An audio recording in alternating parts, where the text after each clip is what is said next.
నాకెవరైనా దైవజనులని, నేను ఎక్కడికి వెళ్ళినా, ఏ మీటింగ్కి వెళ్ళినా దైవజనులను చిన్న చూపు చూసినా, దైవజనులు ఏదైనా ఇంత మాట అన్నా నేను సహించలేను అసలు.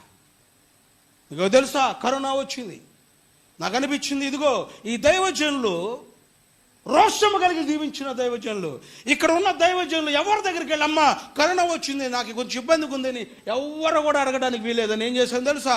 మీరు నమ్మండి, 6 నెలలు ఆ దైవజనులు దగ్గర 15 నుంచి 20 మంది నా దగ్గర ఉన్నారు దైవజనులు. వారందరూ కూడా దేవుడే సాక్ష్యము, వారికి కావాల్సిన నెలకు కావాల్సిన సరుకులు, బియ్యము, కూరగాయలతో సహా ఇంటికి పంపించాను నేను. ఆమేన్. ఎందుకు పంపించాను తెలుసా?